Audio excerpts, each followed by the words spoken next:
First of all, again, I'll start by thanking you for taking some time out for joining in this session today, and I welcome to you for this session. कोशिश करेंगे कि बहुत लंबा session नहीं हो, लेकिन उसमें जो भी टाइम स्पेंड करेंगे, it would be absolutely worth it. आज का ये सेशन, ये सेकंड पार्ट है जिसमें हम ब्रांचेस ऑफ इंजीनियरिंग हम डिस्कस कर रहे हैं। सर, रेपिटेशन में प्रीवियस सेशन से आपको दे दूं कि एक चीज हमेशा ध्यान में रखिएगा कि सारे ब्रांचेस के बारे में आप इंफॉर्मेशन लीजिए कि कौन से ब्रांच में क्या होता है, क्या पढ़ाई होती है, स्कोप क्या है, सब जानने के बाद ही सिलेक्ट कीजिएगा कि आप इस ब्रांच में जाने वाले हैं इंजीनियरिंग की। There's always an intelligent choice and then there's a popular choice. Popular choice वो होती है कि भाई सब लोग ये ब्रांच ले रहे हैं, ये इंजीनियरिंग कर रहे हैं, तो मैं भी ये वाली इंजीनियरिंग करूंगा। That may not always work for you. Intelligent intelligent option वो होता है जहां आप सब कुछ एनालाइज करेंगे, आप देखेंगे कि what is it that works the best for you, और उसके बाद आप उसको सिलेक्ट करेंगे। एक और चीज, हम कभी ये चीज नहीं बोलते कि भाई ये ब्रांच इससे अच्छी है या उससे खराब है, ऐसा होता ही नहीं है। हर ब्रांच का अपना अपना एक स्कोप है, अपनी एक जगह है। राइट? आपको ये देखना है आप किस डोमेन में करियर बनाना चाहते हो। जिस ब्रांच का डिमांड ज्यादा है उसकी सीट्स भी ज्यादा है, जिस ब्रांच का डिमांड कम है उसकी सीट्स भी कम है। तो गवर्नमेंट हमेशा ये देखती है कि डिमांड वर्सेस सप्लाई जो है उसको बराबर से मेंटेन किया जाए। चलिए यहां से शुरू करते हैं आज का session. Now, this is the team. Today I'll be talking to you. My name is Professor Junaid Khatib. ये details आपके सामने. And Ulka Padwalkar ma'am, she's also part of this session, so she will be joining us for any questions or queries that you have pertaining to the branches. So this is the chart जिस पर हम अपने previous session में भी बात कर रहे थे. तो we have already taken care of these branches. हमने इसके बारे में बात की थी अपने previous session में. Okay. आज हम focus करेंगे on this particular group, which is mechanical, civil, production, automobile, chemical. साथ में I'll also be talking about say a little bit of aviation sector. I'll also be talking about a very popular branch for students, which is aeronautical. बहुत सारे students इसके बारे में पूछते हैं, aeronautical, aerospace वगैरह। तो आज इन सब की बात करने जा रहे हैं।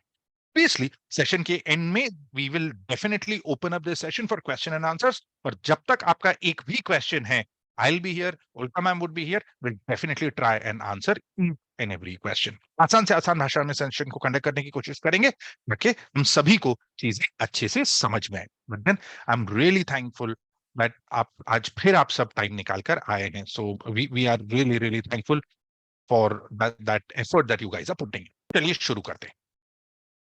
आप सबसे पहले बात करेंगे मैकेनिकल इंजीनियरिंग की। मैकेनिकल इंजीनियरिंग जो है ना, आप ऐसे समझिए कि this is one of the most popular branches alongside से electronics when it comes to say engineering in India. हमेशा से बड़ी पॉपुलर रही है, बड़ी डिमांड में रही है और हमेशा डिमांड में रहेगी। ऑल्सो अगर आप मेरे से पूछे ना, even though I come from a pure software background, mechanical engineering happens to be one of my favourite branches. See, the reason is कि आप जब मैकेनिकल इंजीनियरिंग कर लेते हो ना, तो मास्टर्स लेवल पे बड़े ही अमेजिंग डोमेन्स में जाने का स्कोप आपके पास है। राइट? सो आपके पास बड़े बड़े अच्छे अच्छे डोमेन्स ओपन हो जाते हैं when you have studied mechanical engineering. So अगर हम एरोनॉटिकल की बात करें, मैकाट्रॉनिक्स की बात करें, हम अगर बात करते हैं से एरोस्पेस की, या हम अगर अगर बात करते हैं ऑटोमोबाइल की, अच्छे अच्छे डोमेन्स मैकेनिकल इंजीनियरिंग में ओपन होते हैं। तो it it easily is one of my most favourite branches. देखिए, फेवरेट होना एक बात है, but what we are here for is भाई इसमें एग्जैक्टली होता क्या है और इसमें हम पढ़ते क्या है। और एक बड़ा कॉमन सा सवाल आता है जो हमेशा पूछा जाता है कि mechanical engineering is it meant for girls? लड़कियों को ये स्ट्रीम में जानना चाहिए या नहीं जाना चाहिए? तो ये भी एक सवाल है जो हमेशा पूछा जाता है। ठीक है, चलिए स्टार्ट करते हैं। I just close my camera so that आपको फुल स्क्रीन यहां पर मिल जाए। ओके, चलिए करेंगे मैकेनिकल इंजीनियरिंग। ना, मैकेनिकल इंजीनियरिंग में हम लोग एग्जैक्टली पढ़ते क्या है? See, before I dive deep into the syllabus, जो कुछ कॉमन सवाल आते हैं ना मैकेनिकल के बारे में, मैं पहले उनको वो आपके लिए आंसर कर देता हूँ। मैकेनिकल के बारे में ना कई बार ये बोला जाता है, अरे ये बहुत पुरानी ब्रांच है, अरे ये आउटडेटेड ब्रांच है, ऐसी सब बातें सुनाई देती है। Let me try and make some sense out of it. देखिए, अगर कोई मेरे से पूछता है कि क्या मैकेनिकल इंजीनियरिंग पुरानी ब्रांच है, यस, बिल्कुल पुरानी है।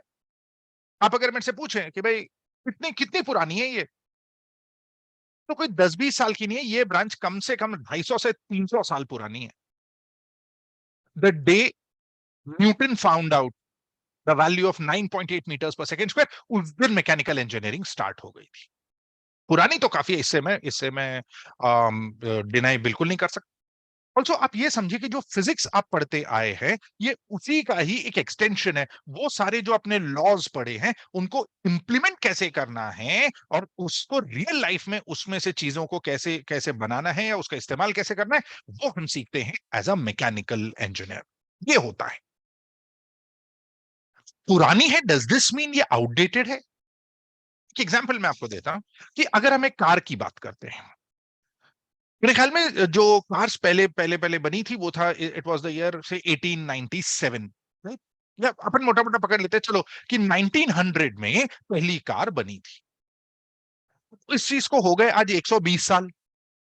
1900 में एक कार थी, 1950 में एक कार थी, 2000 में एक कार थी, और आज आपको रोड पर एक कार दिख रही है। Guys, are you telling me कि आज से 100 साल पहले जो कार होती थी, आज वही कार आपके पास है? ऐसा है क्या? Guys, that is not possible. That is not possible only. माना कि आज भी कार का बेसिक्स वही है जो शायद आज से 20 25 50 साल पहले था, लेकिन आज की कार और प्रीवियस 50 साल पहले की जो कार है, उसमें जमीन आसमान का फर्क है ना। तो ये जो आपको डेवलपमेंट, ये जो ग्रोथ दिख रहा है, ये कार में जो चेंजेस दिख रहे हैं ना, this is the advancement in the field of mechanical engineering. तो ब्रांच पुरानी जरूर है, लेकिन गलती से भी ये मत सोचिएगा कि एक आउटडेटेड ब्रांच है या इसको स्कोप नहीं है। ऐसा नहीं है। Mechanical was always in lot of demand and will always continue to be in lot of demand, abroad भी और इंडिया में भी। क्योंकि इंडिया में जब आप हैवी इंडस्ट्रीज की बात करते हो, तो मैकेनिकल इंजीनियरिंग हो गए, आपके इलेक्ट्रिकल इंजीनियर्स हो गए, इनका बड़ा डिमांड होता है। सर्टन डोमेन्स जहां पर मैकेनिकल इंजीनियर्स एंड ऑल, उनका काफी काफी डिमांड होता है। आपके आर्म्ड फोर्सेस हैं, आपका रेलवेज है, आपका एविएशन है, शिपिंग इंडस्ट्री है, ये मैकेनिकल के इलेक्ट्रिकल के इनके बिना चल ही नहीं सकती है, राइट? ऑब्वियसली वहां पर दूसरे ब्रांचेस का भी रिक्वायरमेंट होता है, बट इनका ज्यादा होता है। तो ये भी मत सोचिएगा कि बाबा अरे मैकेनिकल अभी ये आउटडेटेड है क्या। चांस ही नहीं, right? What do I study in terms of subjects when I'm studying, say, mechanical engineering? Again, अगर आप देखेंगे ना, most of the subjects first year में common ही होते हैं। Obviously, mathematics is going to be there. You've got computer programming, mechanics. This is the basic for mechanical engineering, which everybody studies at undergrad level. Then you've got engineering drawing. तो ये सारी चीजें होती है। Obviously, physics भी इसमें रहेगा। First year किसी भी ब्रांच में चले जाइए आप इंजीनियरिंग में, वो आपको रहेगा ही। ऑब्वियसली जो सब्जेक्ट के लिए ज्यादा मैटर करेगा फर्स्ट ईयर में से, वो है इंजीनियरिंग मैकेनिक्स। और फिजिक्स और मैकेनिक्स ये दोनों कभी अलग हो ही नहीं सकते हैं। Physics is the concept, the laws. Mechanical engineering is the implementation of those laws. जैसे आप सभी ने पढ़ा है, आप सभी को मालूम है कि भाई न्यूटन के 3 लॉ कौन से हैं।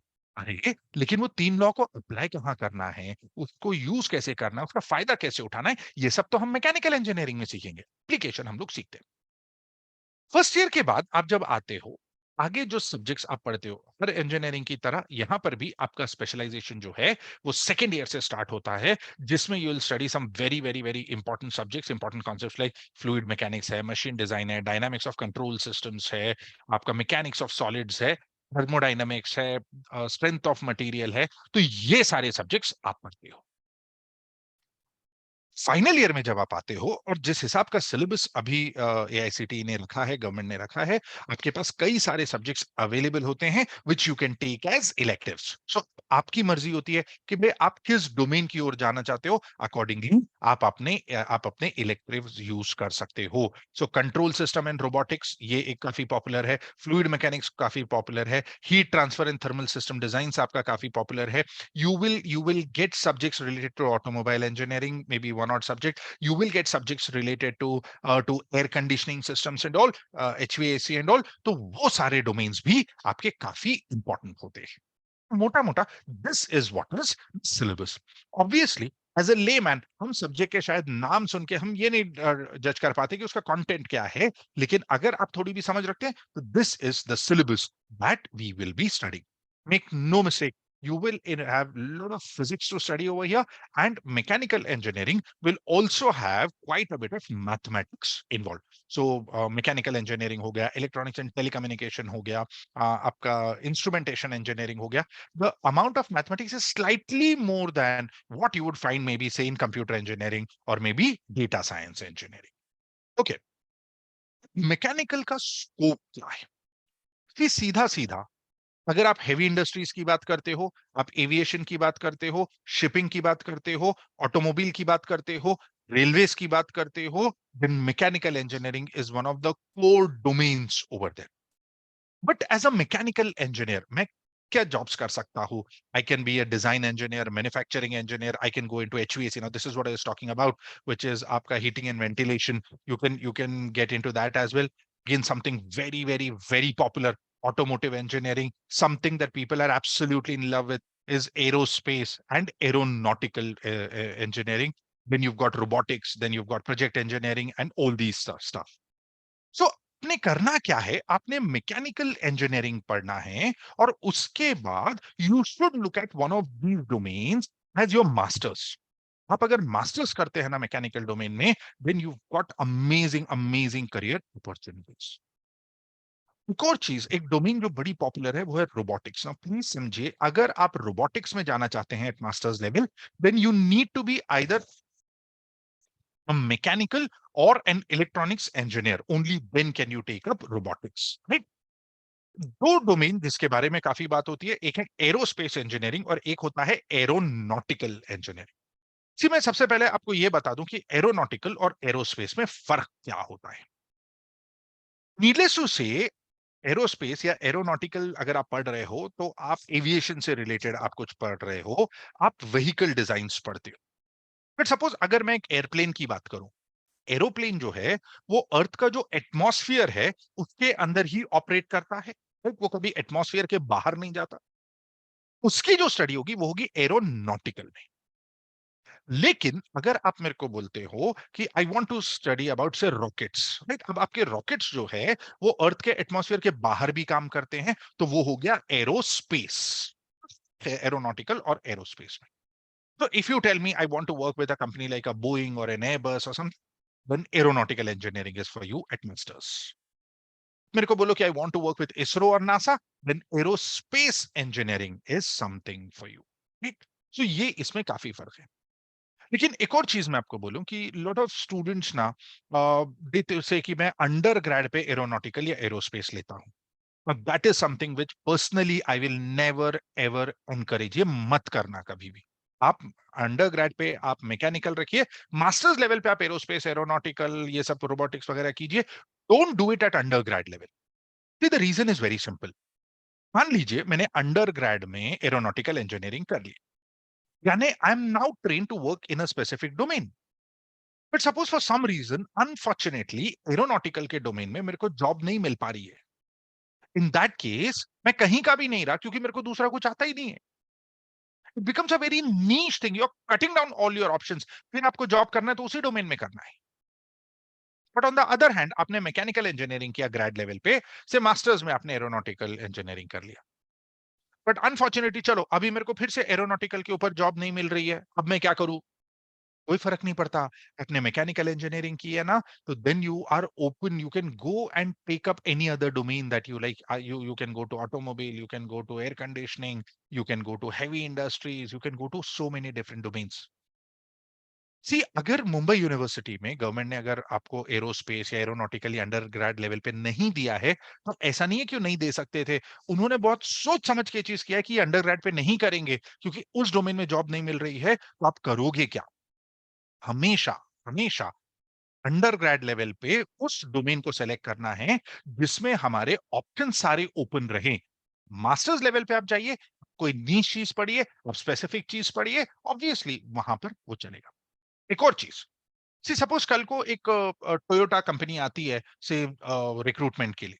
अभी वी माइट फील कि अरे टोयोटा आ रही है तो Toyota would want automobile engineers only. ऐसा कभी नहीं होता. They are open to taking automobile engineers, but they will also be open to taking mechanical engineers. ठीक है? मान लीजिए कल को से हिटाची आता है एंड दे आर हायरिंग से for their air conditioning unit, they will look at mechanical engineers. तो ऑल दो स्टूडेंट्स जो ये सोच रहे हैं कि मैं ऑटोमोबाइल इंडस्ट्री में जाना चाहता हूं तो मैं ऑटोमोबाइल इंजीनियरिंग करूंगा, I will talk about automobile engineering also अभी थोड़ी देर में। लेकिन my advice would still be, don't go to automobile engineering at undergrad level, go to mechanical engineering, and masters level पे you can always go to automobile.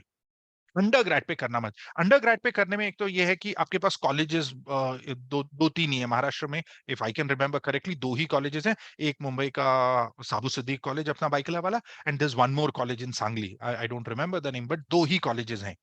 आप ये मत सोचिए कि ऑटोमोटिव इंडस्ट्री में जाना है तो भाई मेरे को ऑटोमोबाइल इंजीनियरिंग ही करना है, नहीं, आप मैकेनिकल इंजीनियरिंग कीजिए। Now, दो स्टूडेंट जिनके साथ we are working for study abroad, ये साल भी जो एडमिशंस हुए हैं, लास्ट ईयर भी जो हमने एडमिशंस करवाए हैं, most of the students are mechanical engineering students and they are going for electric vehicle design at masters level. अब वो सबसे एक एक एक हॉट हॉट प्रॉपर्टी इस वक्त है, इलेक्ट्रिक व्हीकल डिजाइन। ये सारे के सारे मैकेनिकल इंजीनियर्स हैं जो इलेक्ट्रिक व्हीकल डिजाइन के लिए यूरोप जा रहे हैं, यूएस जा रहे हैं। Very proud to say कि one of our mechanical engineering की student, she is going to Europe for aerospace vehicle design. Brilliant लड़की है, she's from St. Francis College Borivali की। She's done so many internships and stuff and she's got admission to that, she's going to one of the best universities for that course. So the point that I'm trying to make is कि under grade में आप mechanical रखिए, आपके पास इतने options open होंगे कि masters level पे, चाहे आप इंडिया में पढ़िए आप बाहर पढ़िए, आपके पास बहुत सारे ऑप्शंस हैं। उसके बाद अगर आप जॉब करना चाहते हो तो आपके पास बहुत सारे अलग अलग अलग डोमेन्स है। One of the safest branches to go to in engineering is mechanical engineering. Make no mistake about it. And it has been the case for the last so many years. मैंने mechanical engineering कर लिया, के बाद मेरे पास पढ़ाई के लिए क्या स्कोप है। सी इंजीनियरिंग की हम अगर बात करें, ये आपने अगर प्रीवियस सेशन के भी स्लाइड्स देखें तो it becomes quite similar. India में अगर आप करना चाहते हो तो obviously you can take an exam like GATE and you can pursue an ME और एमटेक, जिसमें आपका बेस्ट बेट है आईआईटी। बट अगेन आपको पता है the challenge of getting into an IIT. Or maybe a lot of students after a couple of years of work experience will appear for CAT or CET and then take an MBA, right? अगर आप बाहर पढ़ना चाहते हो तो obviously आपके जो preferred countries है, यूएसए, यूके, कनाडा, ये सब। एंड अपार्ट फ्रॉम दिस एक और कंट्री जो बहुत पॉपुलर है for mechanical engineering related subjects के लिए, वो है जर्मनी। आपके ये सारे कंट्रीज होते हैं।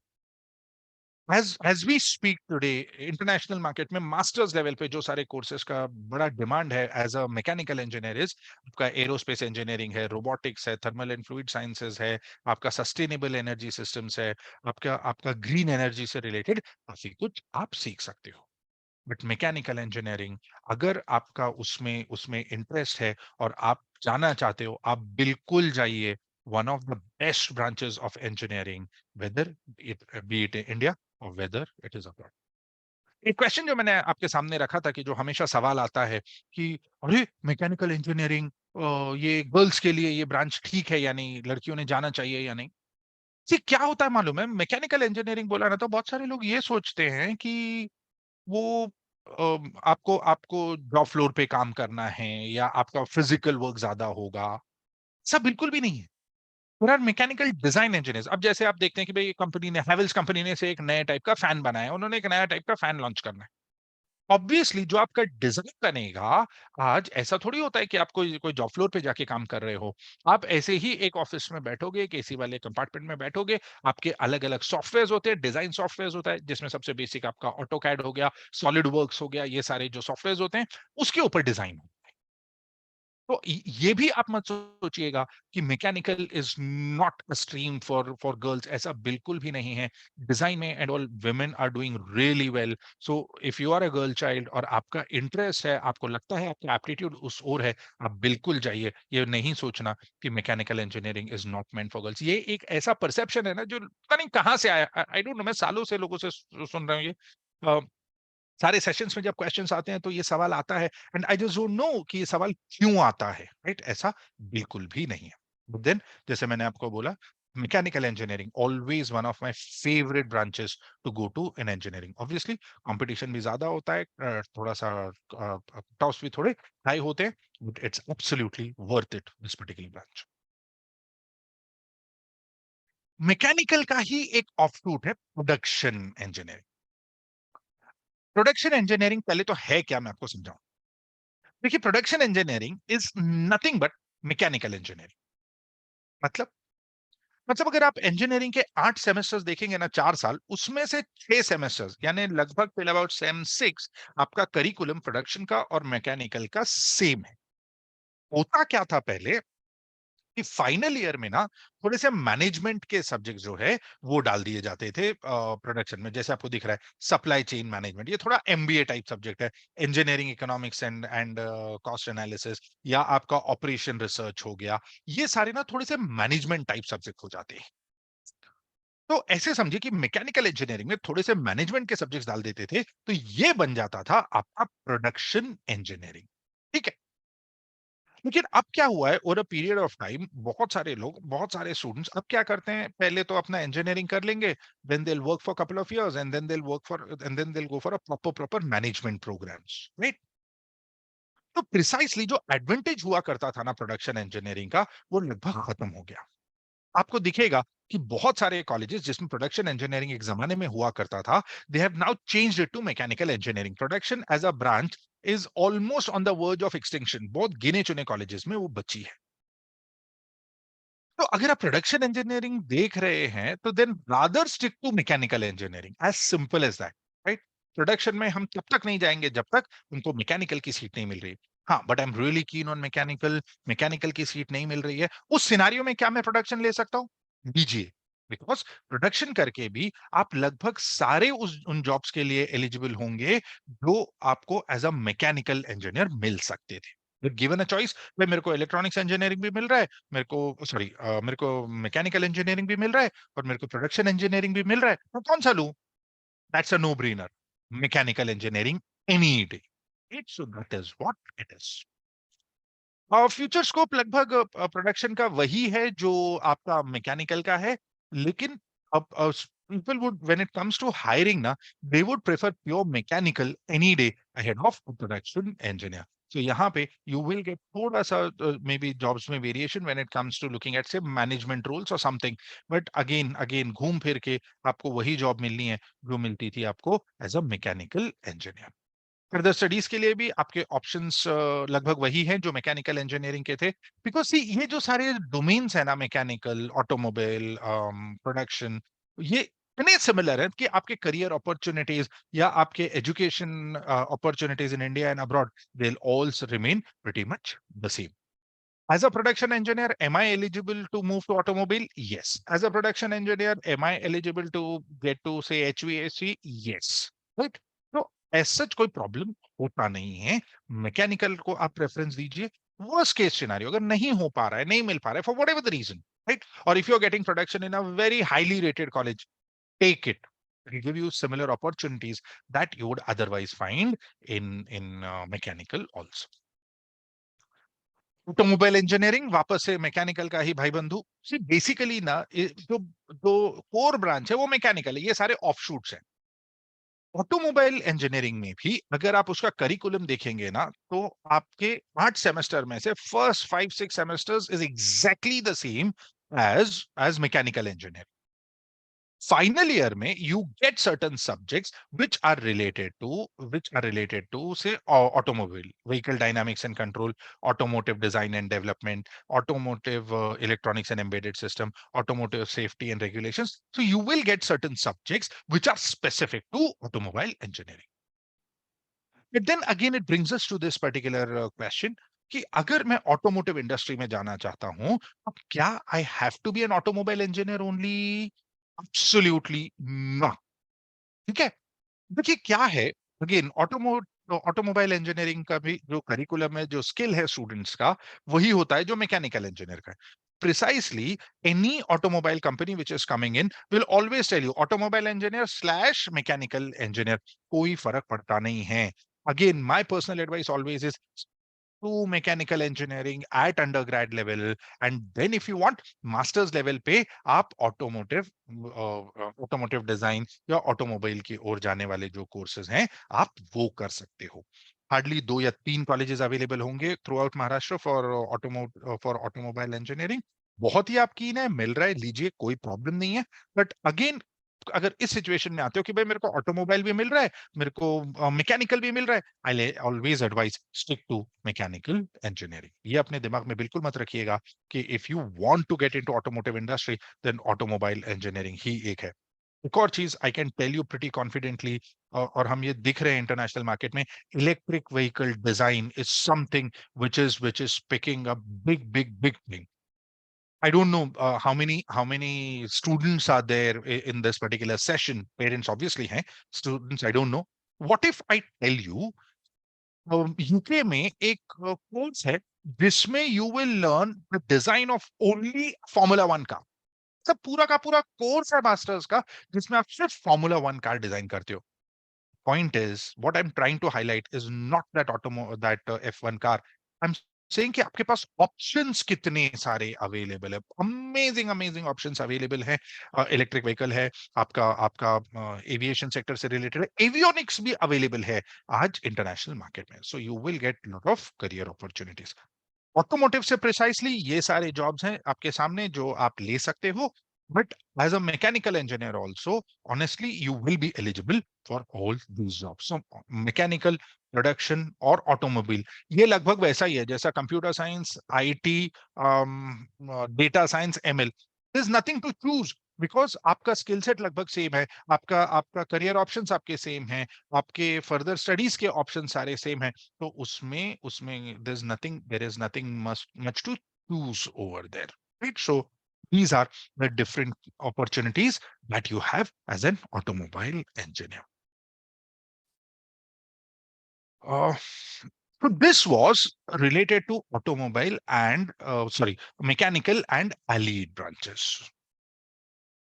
Then comes one of those branches, chemical engineering. इसमें भी ना एक बड़ा बड़ा अच्छा सवाल आता है कि भाई, अरे मेरे को ना वो 12th स्टैंडर्ड में ना मेरे को केमिस्ट्री तो जमता ही नहीं था। वो केमिस्ट्री पेपर टू तो समझा ही नहीं, वो रिएक्शंस रिएक्शंस तो मेरे को समझ में ही नहीं आते, मेरे को केमिस्ट्री नहीं जमता, I will not take mechanical engineer. मैंने मेरे यूट्यूब चैनल पे, मेरे इंस्टाग्राम पे एक रील बना के भी इसका आंसर दिया हुआ है, क्योंकि ये जो सवाल है ना हम सालों से सुनते आए। I try and answer that as well, just in case आप उस तरीके से सोच रहे हो।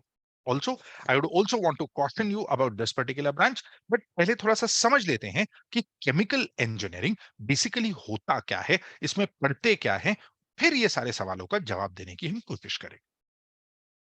First of all, understand chemical engineering और केमिस्ट्री, इनका हार्डली कुछ लेना देना है।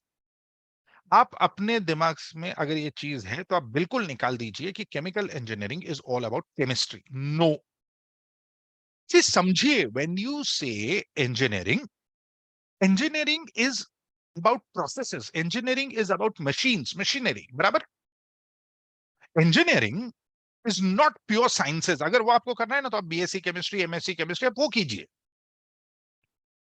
तो बेसिकली हम केमिकल इंजीनियरिंग में क्या पढ़ते हैं, आपको एक सिंपल से एग्जांपल के साथ मैं समझाता हूं। अब जैसे सपोज, अब हम जहां बैठे, सपोज मेरे सामने जो वॉल है इसके ऊपर एक कलर लगा हुआ है, सपोज एशियन पेंट्स का कलर है ये। अंडरस्टैंड, ये जो कलर इस दीवार पर लगा हुआ है, इट्स अ केमिकल, राइट? हाँ, वो दीवार पे लग गया, वो तो खत्म हो गई बात। Just go to the right at the spec. Asian Paints में कभी तो कोई बंदे ने सोचा होगा कि भाई ऐसा ऐसा एक कलर बनाना है। सपोज आपके सामने अगर ब्लू कलर है तो भाई ब्लू कलर बनाना है। अब ये कलर कैसे बनेगा, उसमें क्या क्या आएगा, उसके क्या उसको उसको किस तरीके से प्रोसेस किया जाएगा, उसको स्टोर कैसे किया जाएगा, उसको ट्रांसफर कैसे किया जाएगा, उसके लिए पैकिंग कैसे होगी, उसके कंटेनर्स कैसे होंगे, उसका एप्लीकेशन कैसे होगा, राइट फ्रॉम कॉन्सेप्चुअलाइजिंग दैट कलर, वहां से पूरा प्रोसेस आके मेरे दीवार पे लगने तक का जो एंटायर प्रोसेस है, ये प्रोसेस कोई तो डिजाइन करता है ना। That someone is your chemical engineer. So chemical engineering is the study of these processes. ये अपने को समझना जरूरी है, उसमें रिएक्शंस वगैरह नहीं आते हैं, आपको ये सारे प्रोसेसेस के बारे में पढ़ना पड़ेगा। अगेन फर्स्ट ईयर की मैं बात ही नहीं करता हूं किसी भी ब्रांच में, बिकॉज कोई भी इंजीनियरिंग की ब्रांच में आप चले जाइए, आपका फर्स्ट ईयर तो सेम ही होता है। So I am not too bothered about all those. Middle years में आपके जनरली सेकंड थर्ड ईयर में you will study subjects like say heat and mass transfer आप पढ़ोगे, फ्लूइड मैकेनिक्स पढ़ोगे, आपका आपका प्रोसेस इंजीनियरिंग होता है, केमिकल इंजीनियरिंग से रिलेटेड आपके पास कुछ कुछ इलेक्टिव्स होते हैं।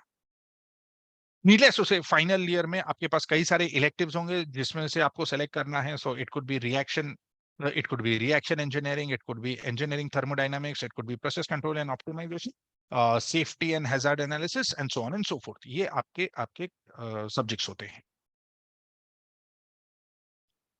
But let me just caution you about this particular branch.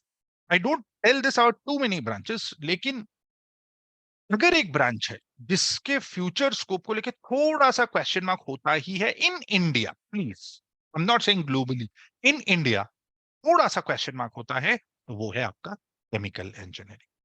सी होता क्या है मालूम है, केमिकल इंजीनियरिंग के पहले तो सीट्स बहुत कम होते हैं बिकॉज उतना मार्केट में डिमांड नहीं। दूसरी चीज ये है कि इन रीसेंट पास्ट जो chemical engineers, see unless you gone to a college like ICT, see ICT is considered to be one of the best in Asia. अगर आपने वहां से केमिकल इंजीनियरिंग की तो वो एक अलग ही केस हो गया, तो हम आईसीटी की बात नहीं कर रहे हैं। But suppose if you gone to a lower college और वहां से आपने केमिकल इंजीनियरिंग की है, तो placements have been an issue, finding right kind of jobs is a little bit of problem. So chemical engineering अगर आप select कर रहे हो ना, so you have to be very very very sure कि आप आगे चल के करना क्या चाहते हो। अगर वो क्लियर नहीं है ना, then this is one branch which you should think twice before you take it, because आपके पास इंडियन मार्केट में एटलीस्ट उतना ज्यादा स्कोप उसमें नहीं मिलेगा। हाँ, but if you want to go abroad, pursue some good masters abroad, and maybe if you get to join, say, a petroleum company like, say, Shell or something, then you will be doing really well. You will be minting. I'm talking when I talk of, say, limited scope, I'm talking with reference to the Indian market. See, kya hai? I've been in the field for over 2 decades now, so we work very closely with a lot of the training and placement officers in the colleges. Ulka ma'am was associated with engineering colleges for last 18 odd years.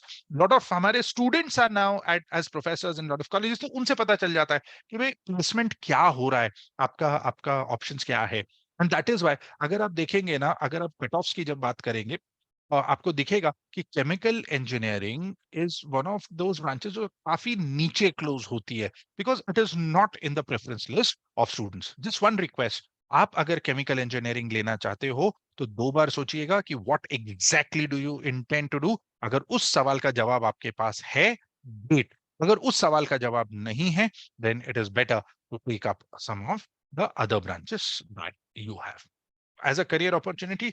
ये सारे जो आपको screen पर दिख रहे हैं, you can take any of these positions, ये possible है।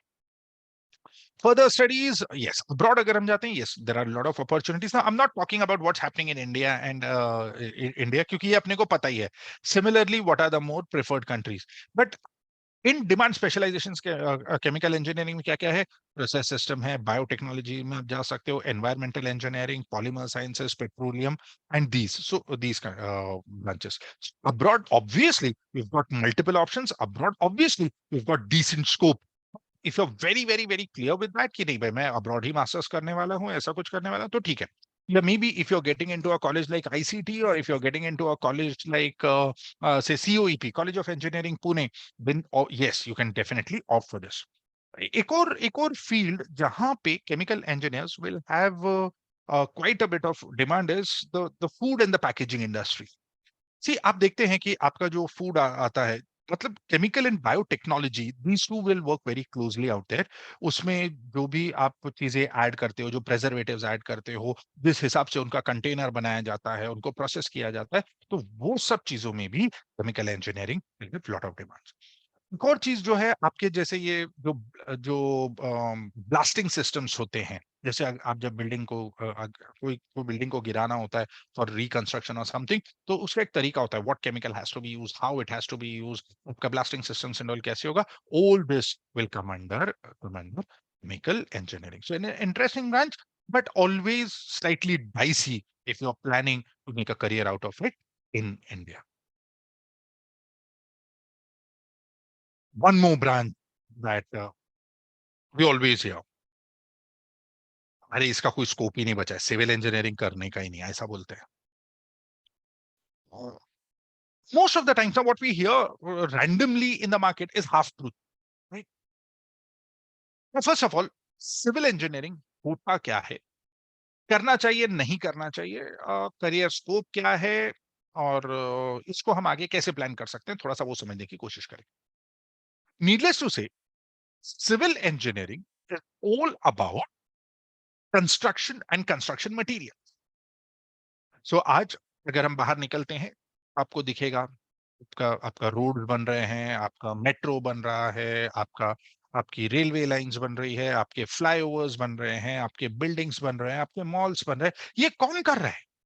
Obviously there are civil engineers involved, alongside architects who are making all these things happen. But then civil engineering जो है, इसके स्कोप की जब बात आती है तो ऐसा बोला जाता है कि अरे इसको स्कोप नहीं है. Now understand this, guys. There are so there is so much of construction happening, so many different kinds of construction happening.